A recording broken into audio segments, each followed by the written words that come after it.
Hi Folks, wie versprochen, ganz kurzfristig eine neue Folge. Allerdings nicht wie angekündigt mit dem Pino, weil Pino ist bis ins neue Jahr in Asien und wir haben es vorher nicht mehr geschafft, die Folge zu drehen. Ich freue mich aber trotzdem hier zu sein, aber heute mal ohne Gast, dafür mit einem riesen Fundstück.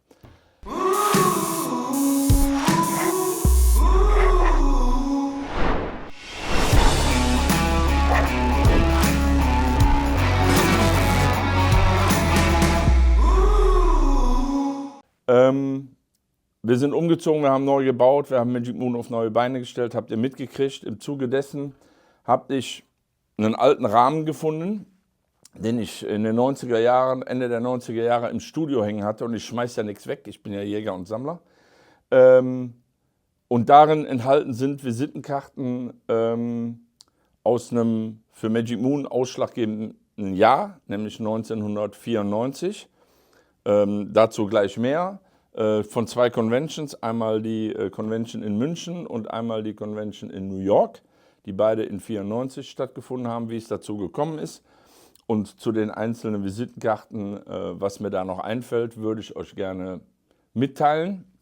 Da sind ein paar Namen bei, die in Vergessenheit geraten sind, Leute, die auch schon verstorben sind, längere Zeit.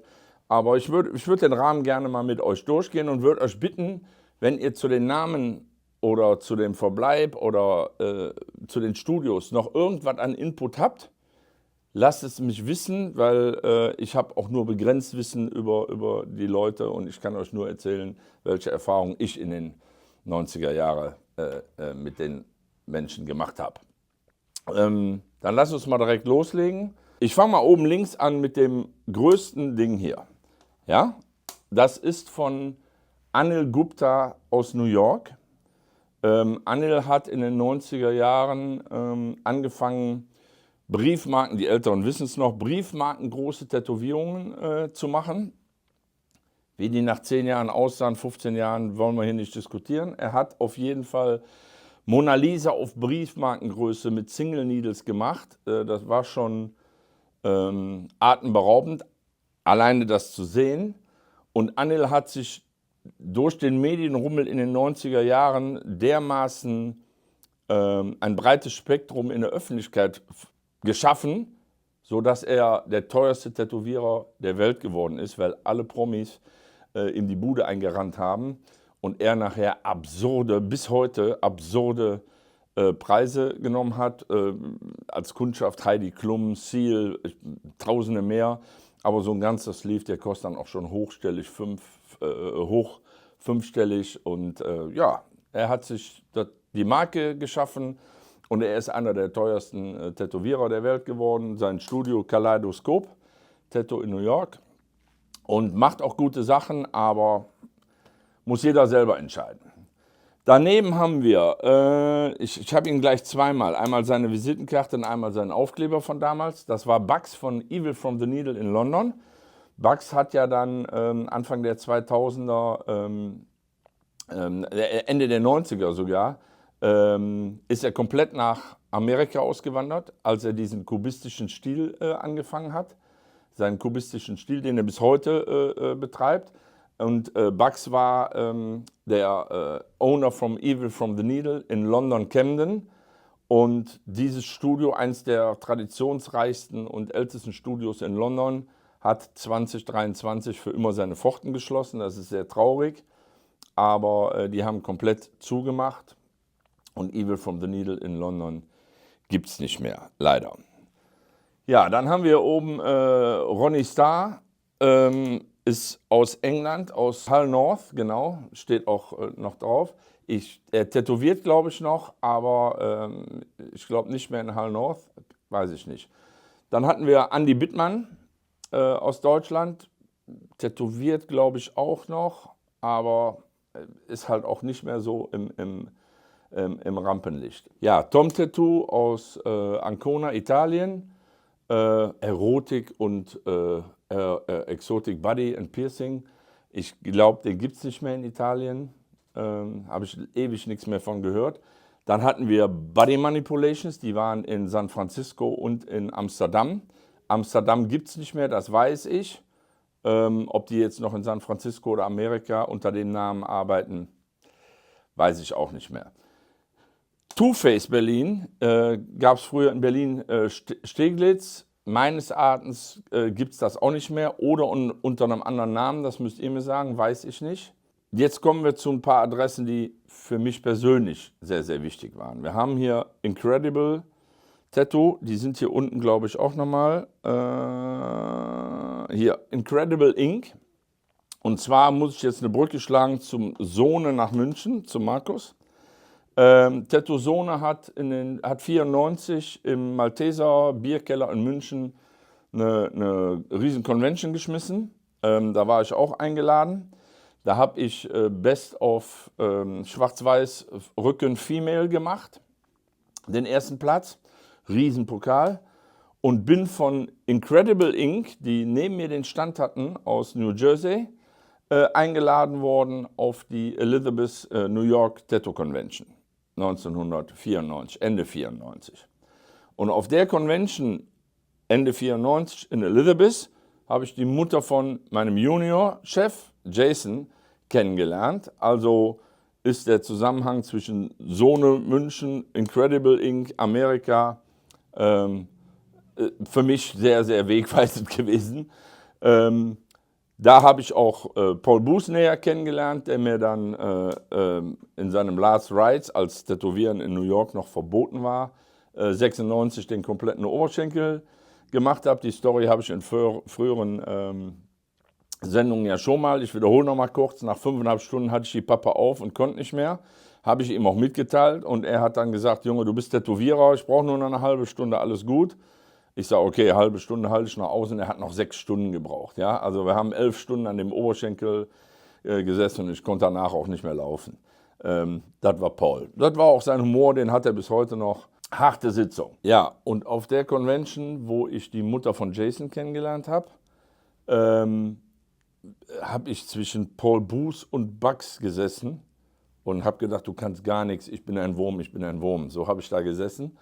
Ein weiteres Highlight auf der Convention war, Darren Stairs war auch noch einen Stand weiter, komme ich aber jetzt zu, weil auf der Convention war der Undertaker, damals 90er Jahre, totaler Hype um den Undertaker, angekündigt.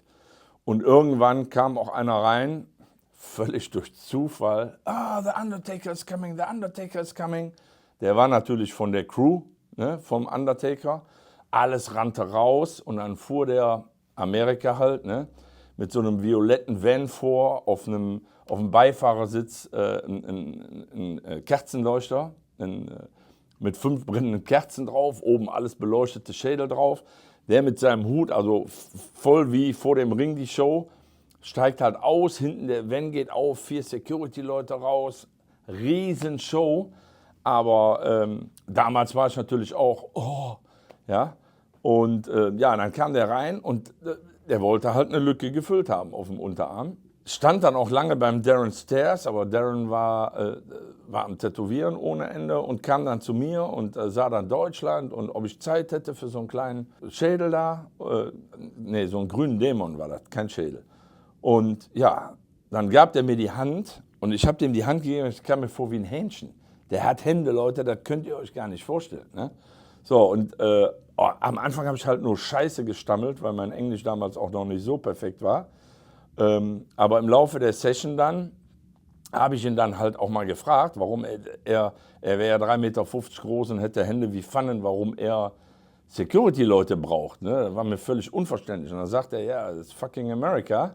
Da kommt dann irgend so ein 15-Jähriger um die Ecke gesprungen und sticht dich dreimal im Bauch, damit er in den Medien ist und der Held ist, der den Undertaker abgestochen hat. Deswegen brauchst du in Amerika, wenn du Fame bist, Security. Ja, und ja, das waren halt Storys, das waren meine ersten Berührungen, größeren Berührungen mit Amerika. Und wenn du dann so Storys hörst, dann denkst du, ja, ne, du bist Fame, du bist wohlhabend, du bist ein Riese, du bist eigentlich unantastbar und dann brauchst du trotzdem Security-Leute, weil du Verrückte im Land hast und dich davor schützen musst. Krass. Ja, und ein anderes einschlagendes Erlebnis dieser Incredible Tattoo Convention, so hieß die, war, als der Undertaker war einen Tag vorher da, Am nächsten Tag fuhren die Pagans vor. Also wer sich ein bisschen auskennt, die Pagans sind so eine sehr berüchtigte Biker-Gang in Amerika, also noch gefürchteter als die Hells Angels damals. Und die fuhren halt vor und gingen rein und die ganze Security von der Convention und auch Polizei vorne, die standen stramm. Die haben denen dann erklärt, zu der Zeit habe ich noch geraucht, stand draußen, rauchte.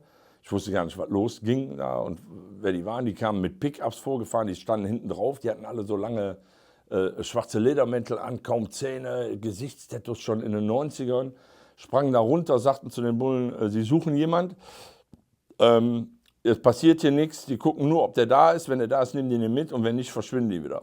So, und alles stand ich bin halt mit rein, also hinter denen so, und die ganze Convention blieb irgendwie in Zeitlupe stehen. Also es war nicht mehr laut, die Leute bewegten sich kaum, also Pagans war damals schon, also heute ja auch noch, aber damals vielleicht sogar noch mehr, das war schon eine Nummer. Ne? Also die sind dann über die Convention, das hat vielleicht 5 Minuten gedauert, die haben keinen gefunden und sind dann auch wieder auf die Pickups und weg und alles wurde wieder laut und bewegte sich. Also da war schon ein Film, ne? Da muss ich schon ganz ehrlich sagen. Und natürlich auch mit den heutigen Conventions überhaupt nicht zu vergleichen. Ja? Das war in einem Hilton-Hotel, also heute gesellschaftsfähig, würde Hilton vielleicht auch mitmachen.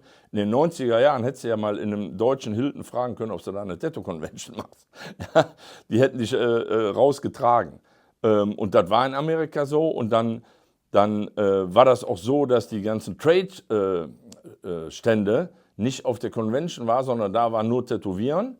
Und die ganzen Trade-Shows und Verkaufsdinger liefen in den Hotelzimmern ab.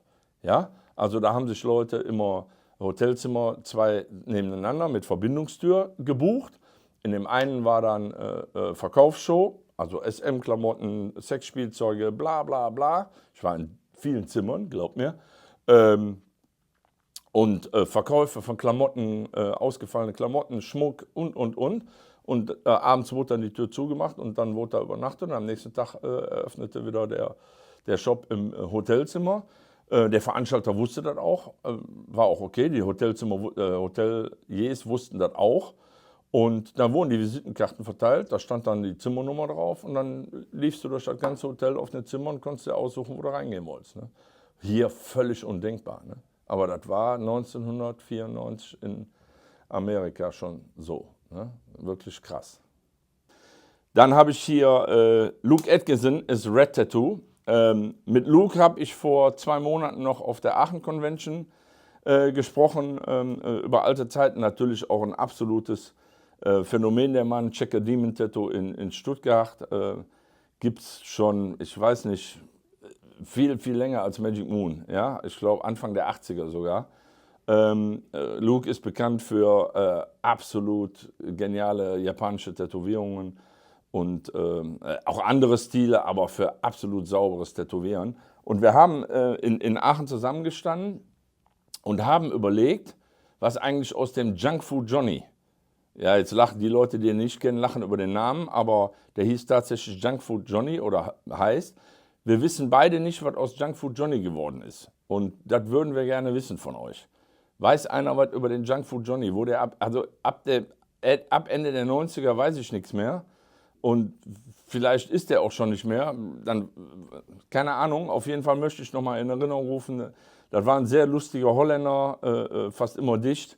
Und der war auch auf jeder Frankfurt Noise Convention. Und irgendwann ist der verschwunden und selbst Luke oder Bernie Luther, wir wissen nicht, was aus ihm geworden ist, ob es ihn noch gibt, dann gibt mal Input.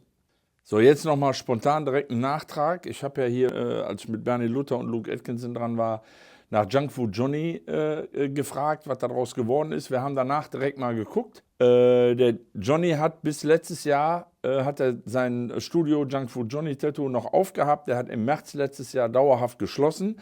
Ob er jetzt noch tätowiert, weiß ich nicht.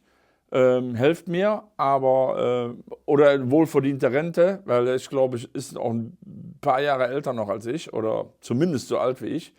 Ob er jetzt noch irgendwo Gast tätowiert oder sonst was, aber Studio ist auf jeden Fall zu und Johnny gibt es noch. Dann habe ich natürlich direkt die beste Brücke geschlagen zu Tattoo Demon. nämlich Wien, Österreich, Bernie Luther. Bernie ist immer noch aktiv, der hat noch vor 2 Monaten, wie auch Luke, auf der Aachen Convention gearbeitet, die alten Jungs. Wahnsinn, und was die immer noch raushauen, ist unfassbar. Und auch Teto Mick aus Zürich, der ist jetzt hier nicht drauf, der war auch auf der Aachen Convention, und alleine die 3, die sind ja aus derselben Area, aus derselben Zeit, nämlich auch meiner Zeit. Nur ich habe es nie zu so einem großen Tattoo-Namen wie die 3 geschafft. Die 3 auf der Aachen Convention arbeiten zu sehen, das war schon bewegend, für mich zumindest. Ja, dann habe ich hier noch eine alte Karte von Tätowiersucht aus Münster. Weiß ich gar nicht, ich glaube mit Nachfolger, müsste ich aber auch nachschlagen, möchte ich aber jetzt nicht. Ob es die noch gibt, kann aber sein.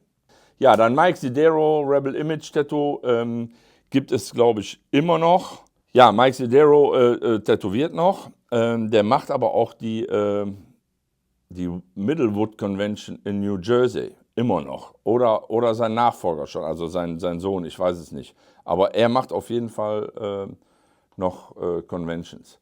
Ja, dann haben wir den Tattoo bei Rainer aus Detmold. Ich glaube, den gibt es auch noch. Aber halt auch so schon lange nicht mehr im Rampenlicht. Aber der war in den 90er Jahren auch schon unterwegs. Hier haben wir Tattoos bei John Artliner aus Brügge. Den gibt es auch noch. Der tätowiert auch noch, das weiß ich. Aber auch schon lange nicht mehr so viel wie damals. Dann haben wir English Rose Tattoo in Petersburg in England. Die gibt es auch noch. Ich weiß nur nicht, ob er selber noch tätowiert. Aber English Rose in Petersburg gibt es auf jeden Fall noch. Ja, Tattoos bei Richard. Richard war jahrelang selbst bei Magic Moon aus Roermond. Der hat in den 90er Jahren und Anfang 2000er Jahren schon sehr viel mit Fatlines gemacht und so einen leicht kubistischen Stil in seinen Tätowierungen. Der war jahrelang bei mir. Dann haben wir hier, ja, Tattoo-Sone habe ich ja gesagt. Tattoo-Sone war in den 90er Jahren schon ein Phänomen. Der hat gar nicht so da Wert drauf gelegt, das perfekte Tattoo abzuliefern, sondern Sone hat sehr viele auch Hooligans und Underground und Subkulturen bedient, die finanziell vielleicht nicht so stark aufgestellt waren, und hat da halt Massentattoos rausgehauen, ne? Und hat gesagt, pass auf, das werden nicht die besten Tattoos, aber kannst du auch für einen Huni haben. Der hat da Wahnsinns-Sessions abgezogen mit den Jungs. Ich kenne sehr, sehr viele davon aus Stuttgart, Nürnberg, München, die zu ihm gegangen sind. Und da ging es halt nur um voll werden, ne? Und nicht damit einen Preis gewinnen. War schon eine coole Zeit. Ja, dann hätten wir hier den Tattoo Fritz, habe ich hier gleich zweimal. Einmal Visitenkarte, einmal Aufkleber aus Landshut. Tattoo Fritz tätowiert, glaube ich, noch. Ne? Der müsste auch mein Jahrgang sein. Der ist aber in Geisenhausen, was bei Landshut ist. Hier steht noch Landshut. Ich weiß nicht, ob es dasselbe Studio ist, aber das Studio gibt es noch. Der tätowiert auch noch. Dann haben wir Quebec Tattoo in Kanada. Die gibt es, glaube ich, nicht mehr, so viel ich weiß. Darunter war American Tattooing bei Jerry Rigger. Jerry ist 2013 schon verstorben, war auch ein alter Hase im Tätowieren und damals halt auch richtig gut. Ne? Auf der Visitenkarte stand damals schon drauf, It's for life, do it right. Ja, das war von Jerry Rigger und das gilt heute noch. It's for life, do it right.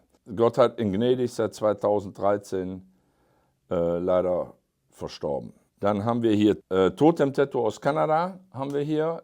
Die sind auch zu, die gibt es auch nicht mehr. Daneben Ronald Donkerk, auch schon aus den 90ern bekannt mir, mit selbstgemalter Visitenkarte noch.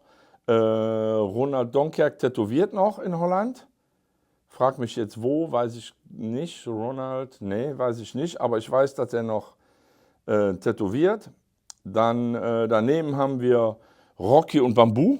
Die müsste es eigentlich auch noch geben. Rocky und Bamboo in Belgien, in Liège, in Belgien. Die tätowieren, glaube ich, auch noch. Kann vielleicht nicht mehr mithalten mit dem heutigen Tätowieren, aber die tätowieren auch noch. Ja, dann haben wir hier unten links haben wir Shepi. Shepi ist leider auch verstorben, ich glaube 2012 oder 2013. Delf Schepers aus Berlin. Sheepy hat auch mit mir in den 90er Jahren fast jede Convention abgerissen, von Berlin bis München, über Neuss, Frankfurt, überall war er zu finden. Er war schwer zugänglich, also er war nicht mit jedem Freund, wollte er auch gar nicht werden. War ein hatte so eine raue Schale und ja, hat leider nicht lange geschafft, ist 2012 oder 2013, ich bin mir nicht sicher, könnt mir helfen, verstorben. Sheepys Tattoo gibt es also auch nicht mehr. Dann haben wir da drüber Jeff Rhodes. Jeff Rhodes war, das Studio nannte sich Sleeve Master, er war aus Australien. Ich bin mir nicht sicher, ob er noch tätowiert. Ich glaube Sleeve Master, aber nee, der tätowiert nicht mehr. Ich glaube, der lebt auch gar nicht mehr. Jeff Rhodes, weil der war damals schon 30, Ende 20, Anfang 30. Weiß ich nicht, aber Jeff Rhodes glaube ich nicht, dass der noch tätowiert. Dann haben wir Dean's Skin Art in Orlando.